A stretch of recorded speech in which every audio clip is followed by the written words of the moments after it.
guys, welcome back to my channel. I'm Jess, the creator of BehatiLife. Thank you so much for joining in again.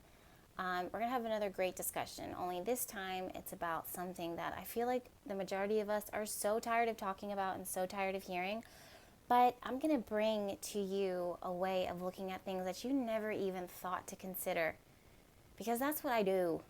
I shake things up, I shift things, and that's the goal, is to help you to transform in the best way positive and to evolve as much as you can throughout everything so that you're just experiencing the most real, self-aware life that you could have ever even imagined. So let's dive right in. So we're going to be talking about, in this case, we're talking about Donald Trump. And we're going to be talking about social media, and we're going to be talking about the protests, and we're going to be talking about negativity and the way that a lot of us have been feeling as a whole. So whether you like Donald Trump or whether you loathe him, it doesn't matter. What he serves here now is he acts as a catalyst. And why is this important? Again, whether you like him or whether you don't, he serves in a really important purpose within our moment, within history. And if you look at how things have been in the past and how change happens, a way of life has to shift based upon people feeling uncomfortable or feeling provoked, or there being some type of irritation.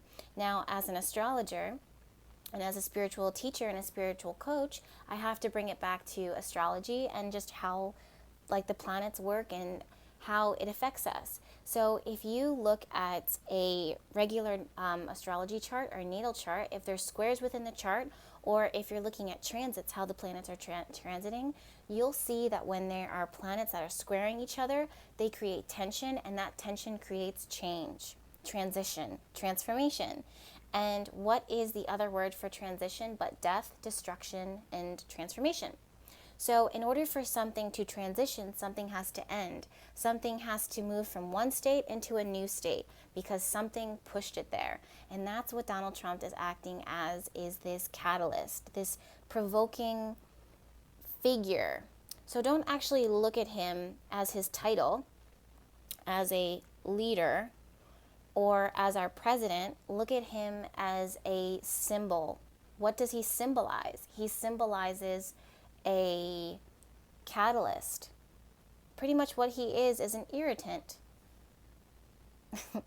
So throughout time, throughout history, people have naturally walked through or have lived their lives just basic and normal, and the way that they have been doing things, whether they liked it or whether they didn't like it, maybe had to change. And they wouldn't, whether it be the universe acts as a push or whether it's an internal feeling within themselves, something is creating the desire, the move, the momentum to create some type of shift. And what that then happens is something comes in to your life, or comes into all of our lives globally, and then provokes it and sets things ablaze, and then change and shift starts to happen. We all get uncomfortable, things get real, things get weird, things get raw, and things shake up. So globally, I'm going to bring this back to astrology and astrologically how to explain this. Pluto right now is, and this is something that we've all been feeling. So as across the board globally, we have all been seeing this huge shakeup. And if you visualize the planet Earth as this kind of fishbowl. And within this fishbowl are these tiny little fish, millions and billions and trillions of fish swimming around in this little ecosystem, and something comes in and shakes it. And basically what that is to astrologically explain it, it's Pluto. And Pluto is the planet of destruction and transformation. And this is exactly what it is that we're talking about now, is this transition. Pluto acts as this little pimple popper, and it really wants to kind of push down on this pimple in order to push up this old muck that's been lying dormant Whether we realized it, felt it, have been feeling it, not feeling it, whatever it is, it's still there and it gets pushed up to the surface. Then on the opposite side, you have Uranus, the planet of change and transformation.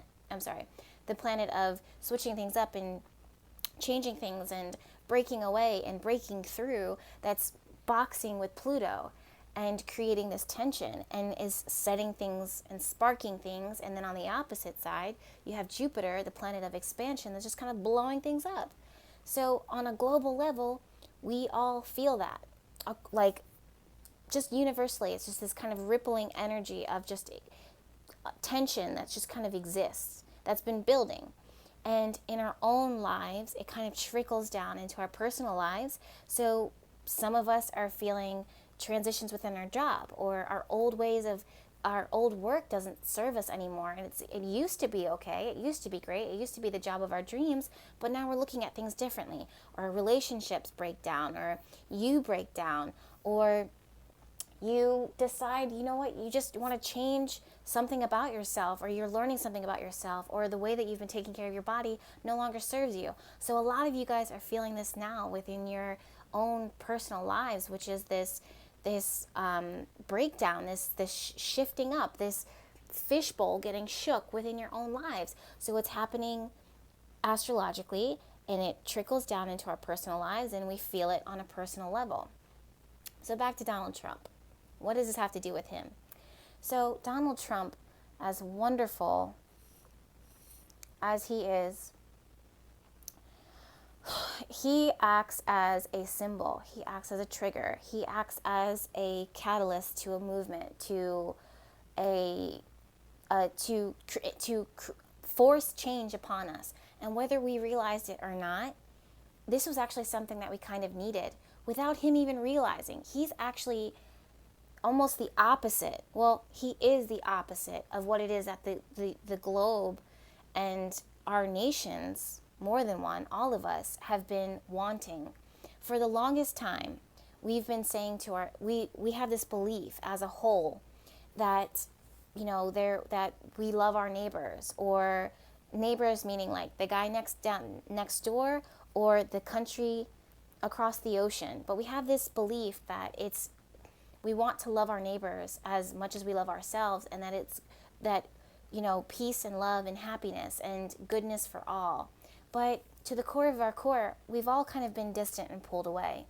And we all kind of have warring kind of belief systems, or we look at other people and we look at another culture and we say, that's wrong, or this is right, my way of doing things is right, or this way of doing things is wrong. And that's how we've been looking at things.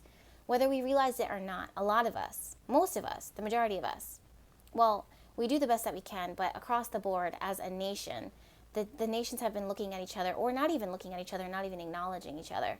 So then you have this catalyst, this symbol, i.e. Donald Trump, who comes in and says, we're going to build walls. He provokes, long story short, he provokes all of this conversation, this dialogue. And then what do you see? He acts as the catalyst. And then what do you see? Across the oceans, people are banding together to share the same message, which is now we're going to talk about it. We're going to talk about love again. We're going to talk about connecting, because all of us are against this belief, which is wrong. And we start having this ongoing, engaged conversation about taking care of your neighbor and loving your neighbor, and all different types of ways of living are okay. Just because it's not the way that I want to live my life doesn't mean that it's wrong. It just means that that's your way of living your life, and this is how I want to live my life. So this universal love, this universal message, this universal support, this universal connection, unity starts to happen, because this catalyst, this symbol, is trying to break it apart. All he is a representation of and a trigger for bringing the rest of us together. Because without it, we would have just continued on. And the universe, God, the divine, whatever you want to call it, knows better. And everything is perfectly in alignment. Everything happens with perfect timing. Everything is divine.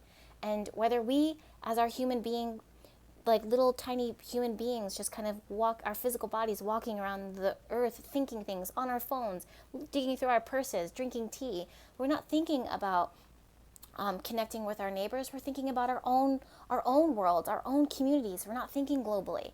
But the universe says, think about, expand, connect, because that is a part of the greater picture, and it's time.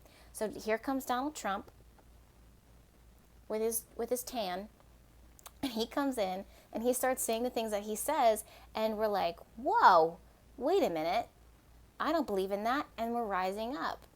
So that's what's happening globally, whether we realize it or not. Basically what Donald Trump, even though he's the polar opposite, but that's kind of how things work. You have light, you have dark, you have day, you have night, you have white, you have black, and that's how things work out. Is you have to have the negative to bring out the positive. You have to have the dark to see the light. You have to have the light to see the dark and to experience, because the universe works in polarities. So you have this negative, super duper fake baked tanned man coming in and saying these theories of separation and not focusing on the environment and not putting not caring about the earth and not caring about people and not caring about other ways and respecting other people and respecting other ways of life. You have him saying that and triggering the rest of us. So we're like, woo, we feather up. We push up like little birds and our feathers puff up, and we're like, no, we do want to love. We do love our neighbors. We do want to take care of the earth. We do want to make changes because of him and because of what he represents and because of who he elects and what type of stuff is now getting pushed into our government. Even though it's not the most positive thing and it doesn't feel good, it's still creating change. Change that we haven't been talking about. Things that we haven't been addressing. And now that it's here, we have to talk about it. We have to do something. We have to make moves. We have to address it. And that's where we're at. So what do we do, right? That's the next question. So for a lot of you, you're feeling fire. You're feeling passion. And for those of you, let me adjust myself. Okay. So for those that feel that fire and that passion, they're the ones that are out protesting, and they're raising their voices, and they're making signs, and they're speaking out, and they're pushing forward, push, push, push. And that's good, and that's great.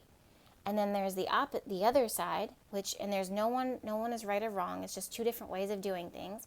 You have the opposite side that's a bit more introverted and quiet and exhausted, or depressed, or anxious, fearful, sad, tired. So you have that type, and they're pulling back and they're withdrawing. How can you have, both ways are very different ways of experiencing what's going on in the world, but both ways are very important in creating the change that is needed to work to create more positive change. So I'm going to start with the side that is feeling fire, the side that is getting provoked and angered and pushing out and going external. I'm going to start with them first. And then I'm going to end with the ones that are withdrawing, because they're just as equally as important as the one who is pushing outward and protesting and putting their words out. So the person who is feeling that spark, so something lights a match within them, and they're going out and they're protesting and they're raising their voices and they're making signs and they're putting themselves out there. That's great. So they are the voice and the movement and the energy that's kind of pushing through the streets. And across the globe, it gets thrown on the TV and everyone sees it and they say, look, they're protesting. So what can they do with that? Continue to protest. If that's what you want to do, there's nothing wrong with that. Go out and make your voice heard. Vocalize. Do whatever it is without being violent. But do whatever it is in order that you need to do in order to that you feel is the right thing to do in order to make change. I myself was out the other day protesting because at that moment I felt like I needed to be a part of that crowd. And I don't regret it. It was great. It was amazing. I got to connect with my brothers and sisters that were living in the same city, feeling the same way that I was feeling, and it felt awesome. But to the core of your core, what can you do outside of protesting? Channel that fire, right? Channel that energy into sparking something within your own life, because a lot of where this is coming from, this fire is coming from a place of love, and that's exactly what is trying to be triggered within you now, is to channel this. It has to go somewhere. It can't just go in a protest. It can't just go pumped out in the street. You start a business, go exercise, like start an exercise regimen, switch things up, create a blog, put your voice out there, tell someone you love them, take a risk, because that's a part of this, especially with this new moon coming up. So during the time while I'm filming this video, there's a new moon coming up in Aquarius. That's tomorrow. And this is all about breaking free and setting yourself free and breaking away from the old ways of doing things and starting something new. So that's what we're walking into. But across the board, no matter what time of day or of the year that you're listening to this video, the message still remains the same, is that when you are feeling this fire energy, don't just hold on to it, because you're going to get irritated, you're going to get frustrated, you're going to get all pent up. Take that and channel it into a way that you're using your passion into creating something, because that's something, at the end of the day, what the universe needs from you and what the planet needs from you is your own inspiration, your fire channeled into something that is really giving back. And for a lot of you, that means taking your anger and starting a new exercise regimen and allowing yourself to transform and get your body healthy again. For some of you, that means I'm going to go start a business. I'm going to start something new. I'm going to put myself out there. For others, it's I have a voice. I'm going to activate my throat chakra. I'm going to talk about my feelings. I'm going to tell someone I love them. I'm going to tell them, I'm going to motivate another person. I'm going to inspire another person. So you're taking your fire, your anger, your frustration, your irritation, and you're pumping it into a positive way to give back and to deliver to the rest of the world, because the rest of the world is waiting for your gift, your light, and that's what you give. So on the flip side, we have the introverts, or the people who are withdrawing, and the people who are pulling back, and they're just as equally as important as the people who are protesting and making signs and feeling the fire and pushing back and pushing out. And I know a lot of you guys are sitting here thinking, Jess, how is that possible? Because all I know is that the people, if they're verbally and physically making change by being the vocal representation of it, how is me pulling back away? How is that creating a positive change and a positive transformation and a positive shift?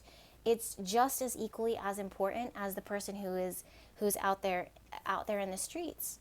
How is that? Well, because what you're feeling is something real. It's something raw. And what you're feeling is, to some degree, whether it be anxiety or whether it be fear, same thing, whether it be feeling lost or exhausted, it comes from a place of feeling. What is more important than, what is stronger than a feeling? Think about it. So a person in love, right? A person who is in love will put themselves out there again and again and again. They will run across the United States, run across a country, doesn't matter where you're at, and hungry, thirsty, but keep on pushing, keep on going, keep on trucking, no matter what the obstacles are, just to arrive to the person that they love with the hope, just the hope, not even being promised love in return, but just the hope that they can tell them and express and maybe get love in return for the love that they feel for that person. Love transcends and pushes people past, like, beyond physical limitations, beyond mental limitations, beyond any type of limitation. It will push you. It doesn't even logically make sense, but it acts as a really powerful movement. And then also think about the feeling of a mother who has to protect a baby, a child, and her child is threatened. Let's say the child gets hit by a car and is pinned underneath the car, and the mother's 100 pounds, 5 feet, just like me. The mother will then because she feels so much love and so much feeling, her feeling and emotion alone is so powerful that the physical limitations of her small body are strong enough to lift the truck off of her child, which is impossible. That thing's like, what, how many tons? Can lift the truck off of her child, pull her child from safety, put the truck down, and be okay at the end of it because of a feeling. Think about that. So, and then also think about the times when you're actually thinking about a friend that you love or that you care about or that you have a feeling towards, whether it be positive or negative, and then that person reach out to you and text you or call you because of a feeling and because of energy. And that's what you're feeling. Introverts, the people who are pulling back, you're feeling something because you're emotional. You're feeling anxious. You're feeling exhausted. You're feeling sad. You're feeling frustrated. You're feeling irritated. And you're pulling back. So what can you do? Take those feelings, right? And 9 times out of 10, you're feeling exhausted and you really don't want to put yourself out there. And sit Indian style. I'm actually going to move this. Ouch. Oh my God, I'm getting old. Ow. I'm like 29 years old, and whenever I move from being in a position for too long, it hurts. But anyways, sit Indian style with your butt bone actually touching the ground. And if you're lucky enough to be out in the grass, then sit in the grass. But if you're in the city like me or wherever it is that you are, it doesn't matter. But it is nice to sit on grass or carpet, depending. So sit on the ground, as low to the ground as possible, and connect with the earth.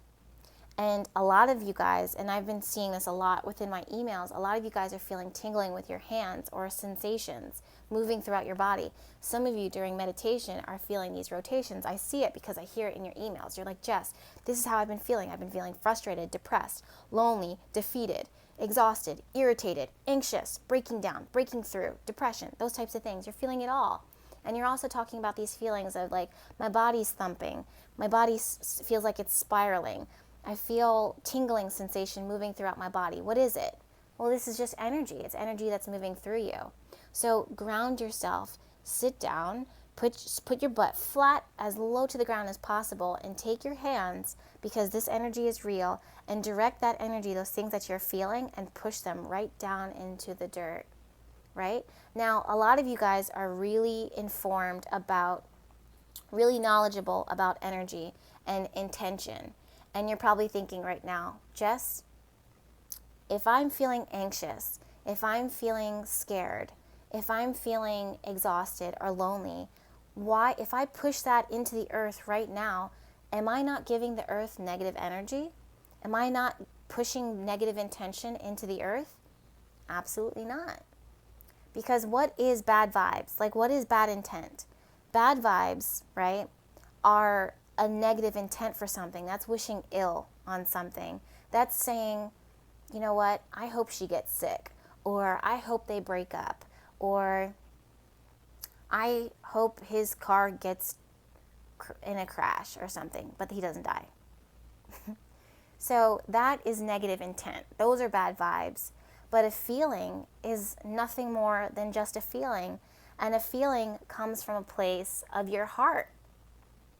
And to give that to the earth, the most anything that is living right now is a formation of God. God is in you, or God, the divine, universal energy, whatever you want to call it. God is within anything living. And what does the divine want more than to experience and to see your most raw and authentic self approaching it and saying, I want to give to you my realness, my positive intent. I want to tell you I ache for you. I want to give to you my heartache so you can see how much I feel for you and our suffering here. And I want to put the positive intent to just connect. That has a very positive effect. It really does. And there's nothing that is more desired, more needed, more wanted than you showing up as your real, raw, authentic self and giving that to the divine. Because that essentially, at the end of the day, is love in its purest, most real, raw state. It's authentic, it's powerful, and it's transforming. It's transformative. Okay?